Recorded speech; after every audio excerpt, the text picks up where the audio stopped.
Well, welcome back. I hope you all got plenty more to eat and drink. I don't want to see anything left on the table by the time we break for lunch, so you have that mission in front of you, okay?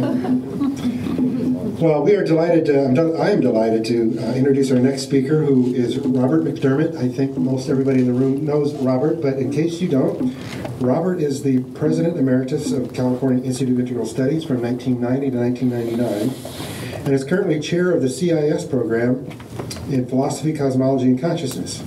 He was secretary of the American Academy of Religion and is founding chair of the board, Sophia Project for Mothers and the Bhagavad Gita in the West, and the new Essential Steiner. And there's much more that could be said. We'll stop with that. We're delighted to have you with us, Robert, to speak on spiritual practice, ecology, and social justice. Robert McDermott.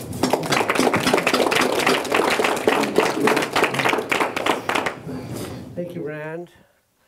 I'm going to begin with a verse from the Calendar of the Soul, which Rudolf Steiner wrote in 1912, and it's a little book of 1 week of a verse for each week of the year, that are very attentive to what he saw happening in the inner life of the earth and the cosmos. So this is the one for Easter, which was last Sunday, so it's for this week. When out of farthest worlds the sun communes with sense of the human being, and gladness from the depths of soul in vision joins with light, then from the sheath of selfhood thoughts file forth toward distances of space, and dimly join human essence to the Spirit's being. They're hard, you have to read them quite a few times, but I wanted to have that sort of moment of a high spiritual and esoteric teacher who created one of these 52 verses for our meditative but also cosmological life. Well, I'm happy to be here, and part of love, of course, is showing up. And so thank you all for showing up. It's a major part of love, as far as I can tell, is showing up and listening and a few other things. But showing up comes first because of, okay. You get that. And so, and I'm happy to be following Aaron and Becky, and our hearts are obviously open as a result of both of them, and thank you for that. I'm also grateful, this is my PCC chair hat, thank you for the Student Alliance for providing us with food. If we spent our PCC budget, we might not have enough for our graduation ritual, so we're really glad about that. And of course, thanks to Rand and Elizabeth and our tapist Chad and Caleb. So let me begin with a few. This is PCC after all, so I begin with some personal remarks. So in my New York life, I did not do cosmology at all, and I was, in a certain sense, surprised to find myself, when I joined my dear friends in the PCC program, that I was in a program devoted to cosmology, which I think was not even one of my 10 fields, if I named 10. And so that was it's been an interesting, important learning experience, and I'm extremely grateful for it. But of course, as a professor and a sort of a person trying to be useful in the world, I kept thinking, well, what can I bring to this? I mean, these people already know a lot of cosmology and ecology. I'm not going to, no sense repeating what they know. What could I do? And so sort of gradually I've been developing some kind of meta-cosmology, meta-ecology having to do with big picture, the way Brian's advocating big history, big picture spirituality. So a spirituality of the earth, and or earth, not the, Gaia, and the cosmos. And interestingly, sometimes you notice in the say in the 70s, 80s, lots of alert people were going to Asia or learning, going to Asian spiritual teachings. And some of them came back and found, oh, I found all this in the Talmud, or I found it in the Kabbalah, or I found it in the Christian mystics or Thomas Merton or whatever. And then they said, so I'm glad I went there because it opened me up to what is already here. Well, I had a little bit of that, or big bit of that experience in that when I was learning Steiner all through the late 70s and 80s, and did a book, The Essential Steiner. There's not hardly anything about cosmology in it, and it was all there in Steiner, but I didn't see it. I wasn't looking for it. But then after I came to learn quite a lot from my dear friends and colleagues, Rick and Brian and Sean, I started to go back and find in Steiner all this wonderful material, which I would occasionally send them. Look what I found, sort of get in the conversation. And so a little bit of what I'm doing today is a brief survey of some favorite ideas, which I think ideas have a lot to do with love. I think the really good ideas come from love, and the really good ideas lead to love. And so that's what I'm going to try to do. Start with Thomas Berry, who was not my official institutional teacher. He was I studied with him as a young friend, but start there and then do something about social activism, to which I've been committed all my life, and then something more about the spirituality of all this. So I'm trying to hold together the three parts of the title, which is spirituality, ecology, and social justice. And I came to put those together because about 3 or 4 years ago, I was invited by my friend Arthur Zients to join a group of mentors, 8 mentors from around the country, sponsored by the FETSA, sponsored and supported by the FETSA Institute, who would help 16 carefully chosen professors from around the country who were at mid-career. And so we were past mid-career, and we were helping the mid-career people try to get spiritual ideas and spiritual practices into their colleges and universities. So I've been part of that group now for 4 years, and the subgroup that I'm in and chair is with my friend Paul Wapner, who is the author of How to Survive the End of Nature, and also the director of Ecology and International Relations at American University. So the 2 of us have been together with other people trying to bring together these 3 terms: ecology, spirituality, and social justice. So this is a little bit of what I've been thinking about. So it's a report, such as we invite each other to give. Okay, so starting with Thomas Berry, it's a sad, but it starts out sad, but no, it starts out happy, then it gets sad, then it's happy again, of my relationship with Thomas. So I knew him when I was 14. I stayed close to him. He married my wife and myself. He baptized our children. I was one of his really close students. And then in the 70s, mid-70s, I discovered anthroposophy. He got deeply involved with ecology, and I didn't follow him. And that was true then for about 15 years. And then when I came here in 1990 and joined with Brian Swim, through Brian's good influence, I came back into relationship with Thomas. So he's very much part of my mind and heart ever since these last, well, now 20 years, in a way that he had been earlier. But then, of course, he and I were both doing comparative religion, and then in those later years, he's really in my mind, not for that, but for his brilliant critique of the Western mindset and his kind of cry of the heart on behalf of a new coding. So his critique is that we're in the grip of cultural coding, and there are 2 parts of, or 2 kinds of coding, I guess you'd say, that are especially regrettable. One is the standard Christian one, or the Abrahamic one, which has too great a separation between the divine and creation. and the other one is a kind of aggressive secular scientism, which has too little affect, too little of the heart chakra that Aaron and Becky both spoke about so wonderfully.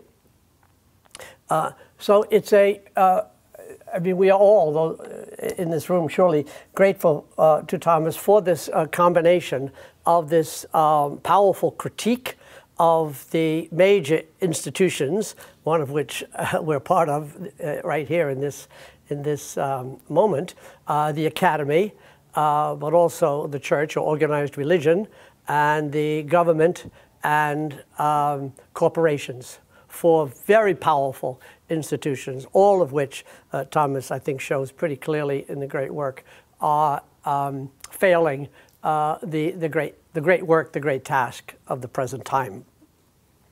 So in response to that, Thomas advocates that we listen to and learn to love a new story, or the new story. It's the, because he's not talking about, there are many new stories, but when he says the new story, or when Brian does, or Mary Evelyn, or John Grimm, they're talking about the story that the universe itself is communicating.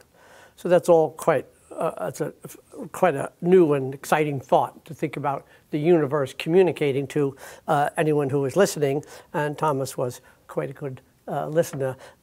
Becky, if that had been Thomas at 6 a.m., he would have gone out and listened to the birds to tell him what to say, as he did often. Okay, so I want to conclude this section with a quotation which is in this small brochure, this PCC brochure. On the left-hand side is a wonderful quotation from Rick, our founder and major influence. And on the other side, a quotation from Brian, which says, "Our new challenge is to reinvent our civilization so that instead of degrading Earth's life systems, humanity might learn to join the enveloping community of living beings in a mutually enhancing manner." I'm going to do it again. "Our new challenge is to reinvent our civilization so that instead of degrading Earth's life systems, humanity might learn to join the enveloping community of living beings in a mutually enhancing manner." You'll see in there implicit is not a bad conception of love. I think of love, I was thinking of this when Rand was giving his definition, as the free giving of, by one person to another. It doesn't have to be another person, but the free giving of one, could be anything, but I think primarily in persons, to another, which is a little bit similar to Rand's. But in any case, I think when we get a quotation that has to do with an act of feeling and will that is informed and timely, it probably has to do with love. Okay, so I want to turn then to the social justice part, and I think it's true for most of us that the social justice lineage is not exclusively, but heavily Gandhian. Most of the people who, at least I look to, and perhaps you do, have some element of Gandhi in them. It might not be a radical nonviolence, and it might not be agrarian, and it might not be spinning, and it might not be cow protection. But overall, we have here a figure of extraordinary, inspiring self-development. He doesn't come in high. He comes in ordinary, and he gets to be this amazing figure by amazing hard work, by sacrifice. And so we then say, well, what does he have to do with nature and ecology? Well, it turns out that, I believe it's true, I'm willing to argue, that at the core of Gandhi's entire life work is respect. You could do it in terms of satyagraha, and that's a great term, and we can unpack it. But I think every time I see Gandhi in a contest, and he was always negotiating conflict, or just trying to understand what's happening, the key element seems to be respect. And so we would expect him, when he turns to earth, to nature, to the plant world, to the animal world, that he would have that respect. So he writes, if our sense of right and wrong had not become blunt, we would recognize that animals had rights no less than human beings. This blunt, of course, is another way of saying disenchanted, one of the concepts that we deal with in our program. I do believe that all God's creatures have the right to live as much as we have. And we should feel a more living bond between ourselves and the rest of the animate world, by which he really meant animate, all living beings. And if we pressed him, he would say, well, of course I mean the earth, though of course the amount of destruction of the earth was not so vivid when Gandhi was assassinated in 1948. Okay, so we could then trace the Gandhian stream to Einstein, who has great quotations, as you all know. One of them being, if future generations will hardly believe that such a person as Gandhi did live and breathe on the earth. But he also speaks very beautifully about the true religion of our time is the cosmos.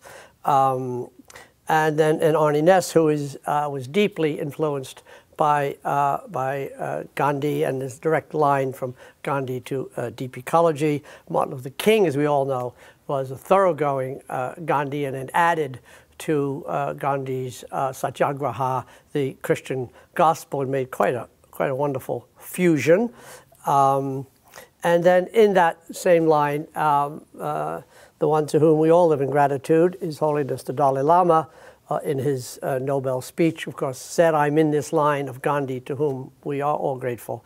And then, of course, the amazing Bodhisattva vow, which is a cosmological, ecological vow, as well as a profoundly spiritual vow, and a vow that has to do with karma and rebirth. And now, as long as space endures, as long as there are beings to be found, may I continue likewise to remain, to soothe the sufferings of those who live. To soothe the sufferings of those. So there are other translations, but that's one of them. This is the one at the back of Flash of Lightning in the Dark of Night. So then I'd like to turn, the last part is Brian and I gave a course on Teilhard and Thomas. It was quite a rich experience. And I, of course, spent the course in gratitude to Thomas for his great life and deep integrity and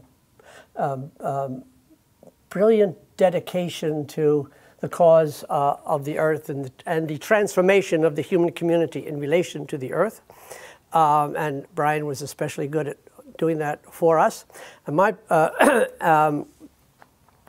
but I also sort of went to a deeper level with my relationship to Teilhard, and I'm not sure that we're all in charge of which sets of ideas we're receptive to at certain times of our life. So I walked away from Teilhard, decades ago, and then the last 5 years, maybe because of the influence of Steiner, I don't know, but then I keep finding in Teilhard something that I didn't know was there, or was more than I thought, or was, well, yeah, of course, why didn't I see that? So I just wanted to bring to your attention that in terms of a spiritual,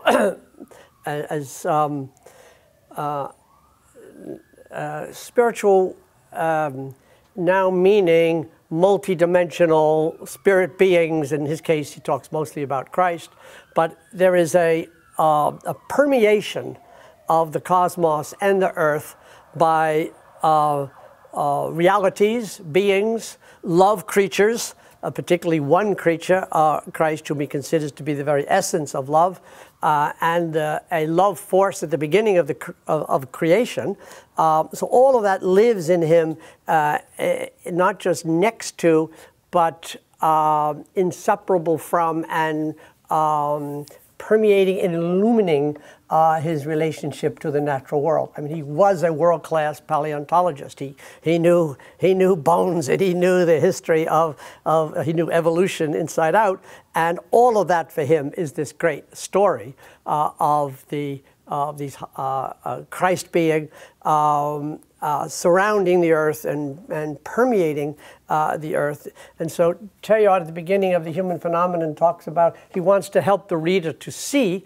And I tend to think that he was teaching us a stereopsis, that is to say, to see with this spiritual lens and to see with this natural science or science of nature lens, both of which are necessary to give us the depth, as we know from eyesight, right? When we have two eyes, we can get a true depth of field. And I think that's what Teilhard was doing. He was trying to deepen both of those, always in relation to each other, so that we could see deeper and wider, and with the in a way that would be a real spirituality of the cosmos and a spirituality of Earth. And now I turn to Steiner, so this is what I have discovered only in the last few years after thinking that I knew a lot about Steiner.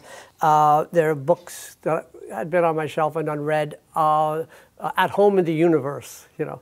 And so I now am building up what I hope will be an esoteric cosmology and esoteric ecology. So I have quite a few passages here. I'll just read a few. Thus, the metallic veins in the earth lead us to the earth's memories. See, it's so panpsychic, it's so alive. When we have this inner experience, we can understand very clearly why we are sent to the earth by the divine spiritual beings who guide the universal order. So he has these hierarchies of Kyriotutes and Dynamis and Exousiae. This is how, even in earthly life, we may be surrounded by the beings who surround us at a certain time between death and a new birth, as described. We fully realize that we contact beings of the second hierarchy while we are incarnated on earth. These beings do more than work with us between death and rebirth to transform our being. They also play a role in forming the cosmos as a whole. Here we see how the higher cosmic order gives these beings the responsibility for everything to do with the earth and the influences which come into our private life, to our subjective, personal, intimate life.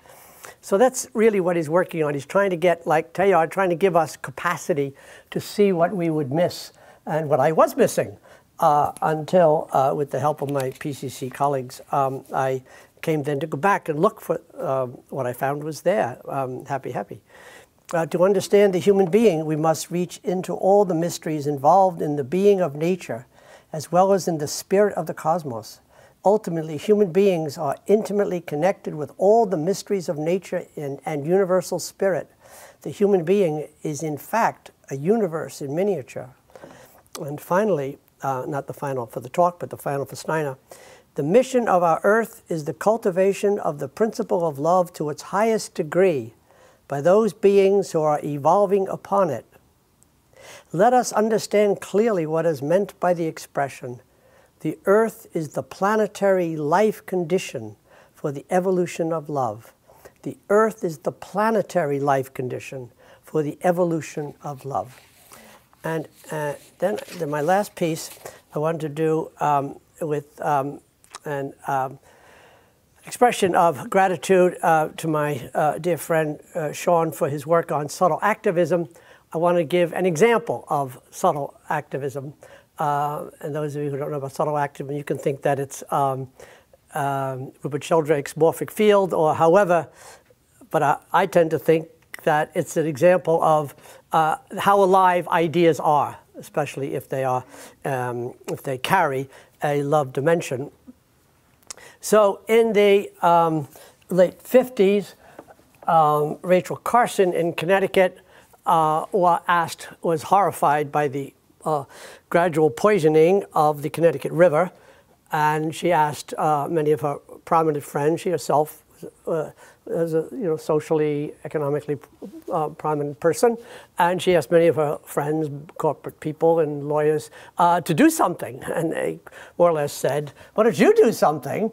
And one of her friends said, "Well, if you're really interested, there are two women who've just begun suing New York State for spraying DDT on the farms on Long Island, in Garden City."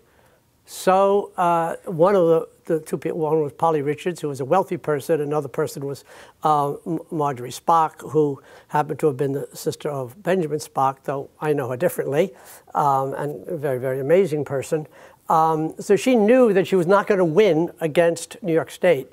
But at great cost, they sued New York State day after day after day, making this case.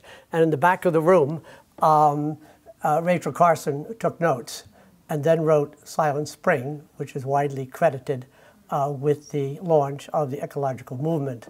And I would like to submit that that is a really good example of subtle activism and the living power of true ideas. Thank you all.